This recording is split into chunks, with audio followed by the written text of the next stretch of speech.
Assalamualaikum warahmatullahi wabarakatuh. Salam sejahtera bagi kita semua. Kami dari kelompok 8 mata kuliah pengukuran listrik ingin mempresentasikan hasil diskusi kami.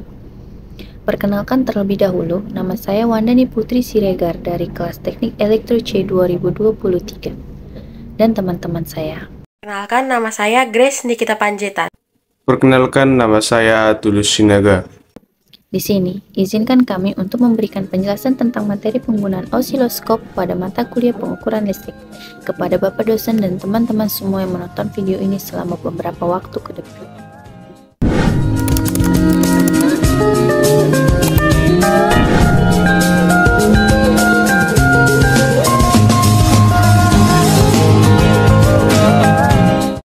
Baik, kita masuk ke slide pertama, yaitu pengertian osiloskop. Osiloskop adalah alat ukur besaran listrik yang dapat memetakan sinyal listrik. Pada kebanyakan aplikasi, grafik yang ditampilkan memperlihatkan bagaimana sinyal berubah terhadap waktu. Seperti yang kita tahu bahwa pada sumbu vertikal Y mempresentasikan tegangan V, pada sumbu horizontal X menunjukkan besaran waktu atau satuan T. Slide selanjutnya masuk ke bagian-bagian osiloskop. Osiloskop terdiri dari dua bagian utama, yaitu display dan panel kontrol. Display menyerupai tampilan layar televisi, hanya saja tidak berwarna-warni dan berfungsi sebagai tempat sinyal uji ditampilkan. Pada layarnya, terdapat garis-garis melintang secara vertikal dan horizontal yang membentuk kotak-kotak dan disebut dengan div. Arah horizontal mewakili sumbu waktu dan garis vertikal mewakili sumbu tegangan. Panel kontrol berisi tombol-tombol yang bisa digunakan untuk menyesuaikan tampilan di layar. Layar osiloskop dibagi atas 8 kotak skala besar dalam arah vertikal dan 10 kotak dalam arah horizontal. Tiap kotak dibuat skala yang lebih kecil. Sejumlah tombol pada osiloskop digunakan untuk mengubah nilai skala-skala tersebut. Osiloskop dual track dapat memperagakan dua buah sinyal sekaligus pada saat yang sama.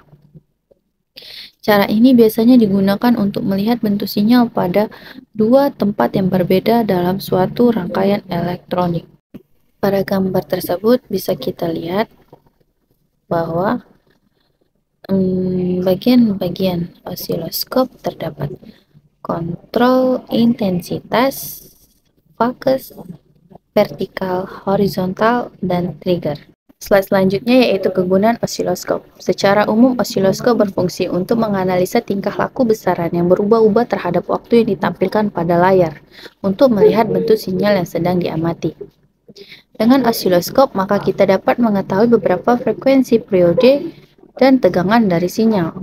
Dengan sedikit penyetelan, kita juga bisa mengetahui beda fasa antara sinyal masukan dan sinyal keluaran. Ada beberapa kegunaan osiloskop lainnya, yaitu pertama, mengukur besar tegangan listrik dan hubungannya terhadap waktu. Yang kedua, mengukur frekuensi sinyal yang berosilasi.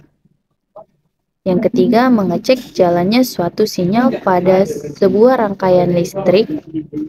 Dan yang keempat, membedakan arus AC dengan arus DC.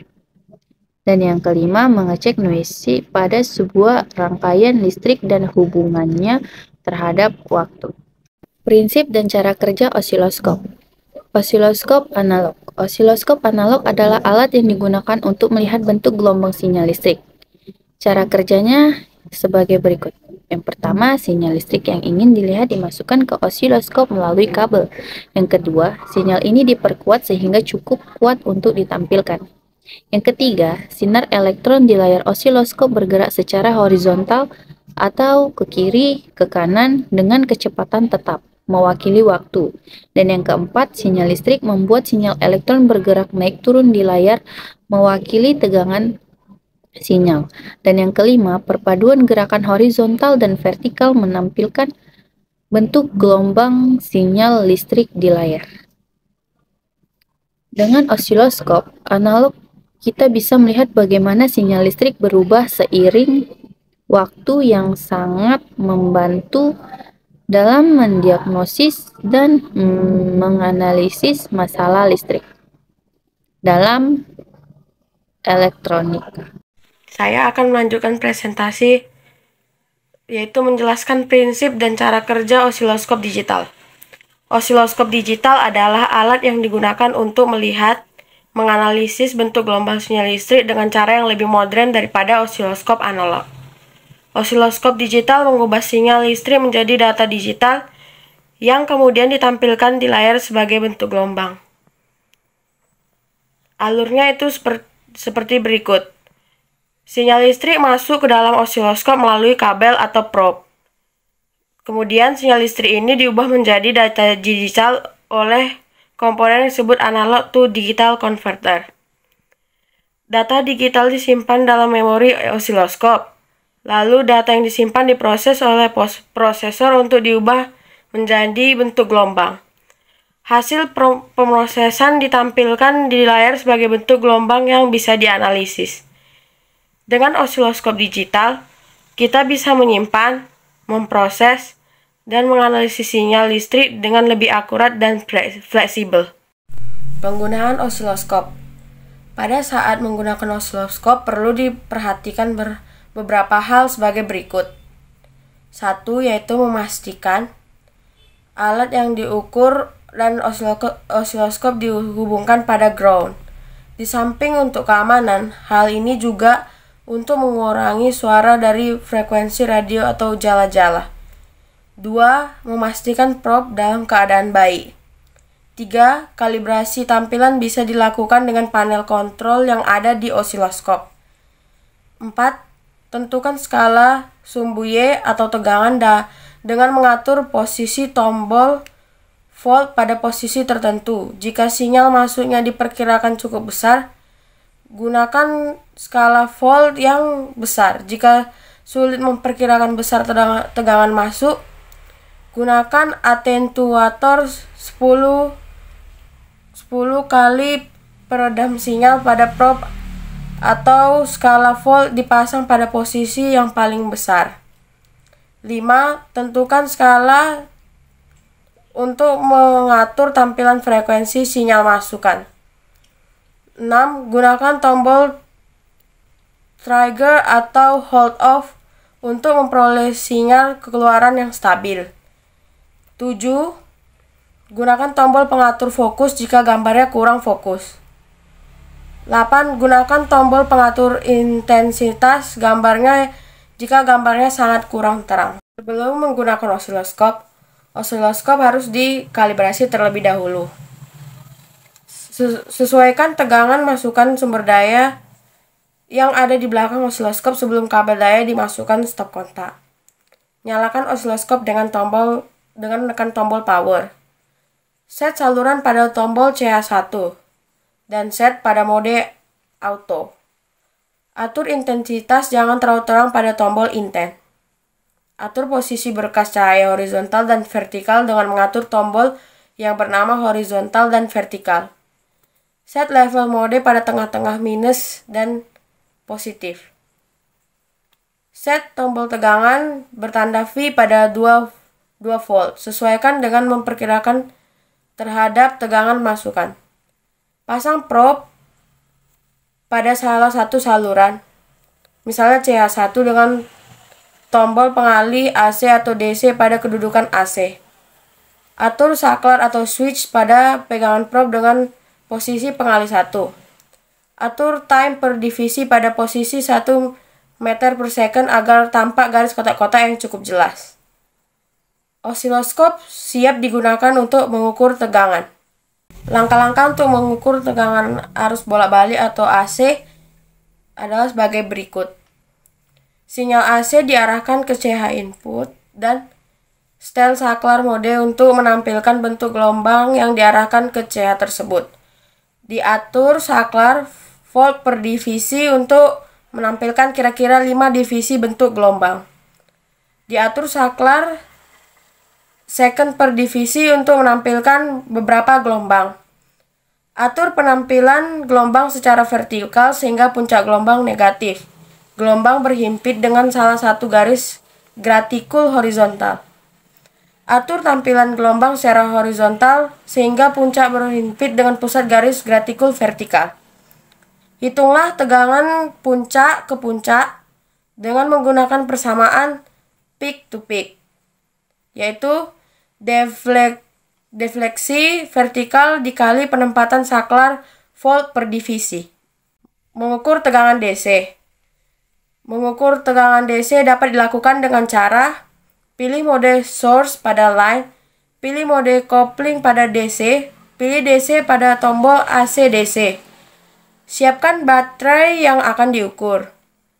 Dengan kabel penghubung, hubungkan baterai dengan salah satu channel. Hal yang perlu diperhatikan sebelum mengukur adalah letakkan nilai 0 di layar sebaik mungkin. Variasi volt per divisi pada beberapa angka, misalnya 1, 1,5, dan 2. Catat semua hasil pengukuran yang didapatkan. Di sini saya akan melanjutkan, yaitu mengukur beda frasa. Mengukur beda frasa itu memiliki dua cara, yaitu yang pertama menggunakan osiloskop dual trace.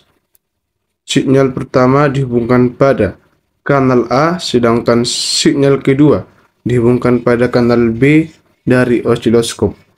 Yang kedua, Lisa Jones. Sinyal pertama dihubungkan dengan input D dan sinyal kedua dihubungkan pada input X osiloskop. Kita masuk mengukur periode dan frekuensi. Yang pertama, distil saklar set per daive untuk menampilkan siklus gelombang kompleks. Yang kedua, diukur jarak horizontal antara titik-titik pengukuran waktu atau satu panjang gelombang. Ketiga, tentukan periode gelombang dengan mengalihkan jumlah pembagi dengan faktor pengalih. Yang keempat, tentukan frekuensi gelombang 1 per periode. Kita masuk ke kinerja osiloskop. Yang pertama itu lebar pita atau bandwidth. Spesifikasi bandwidth menunjukkan daerah frekuensi yang dapat diukur oleh osiloskop dengan akurat. Sejalan dengan peningkatan frekuensi, kapabilitas dari osiloskop untuk mengukur secara akurat semakin menurun. Berdasarkan perjanjian, bandwidth menunjukkan frekuensi ketika sinyal ditampilkan tereduksi menjadi 70,7% dari sinyal sinus yang digunakan. Angka 70,7% mengacu pada titik -3 dB, sebuah istilah yang terdasar pada skala logaritmik. Yang kedua itu ada rise time. Rise time adalah cara lain untuk menjelaskan daerah frekuensi yang berguna dari sebuah osiloskop. Perubahan sinyal rendah ke tinggi yang cepat. Gelombang persegi menunjukkan rise time yang tinggi. Rise time menjadi sebuah pertimbangan penting ketika digunakan dalam pengukuran pulsa dan sinyal tangga. Sebuah osiloskop hanya dapat menampilkan pulsa yang rise time-nya rendah dari rise time osiloskop. Yang ketiga, sensitivitas vertikal. Sensitivitas vertikal menunjukkan beberapa kemampuan penguatan vertikal untuk memperkuat sinyal lemah. Sensitivitas vertikal biasanya bersatuan megavolt per daive. Sinyal terlemah yang dapat ditangkap oleh osiloskop umumnya adalah 2 megavolt per daive. Yang keempat, kecepatan sapuan atau yang disebut dengan sweep speed. Untuk osiloskop analog, spesifikasi ini menunjukkan beberapa cepat trace yang dapat menyapu sepanjang layar, yang memudahkan untuk mendapatkan detail dari sinyal. Kecepatan sapuan tercepat dari osiloskop biasanya bersatuan 6 detik per daive.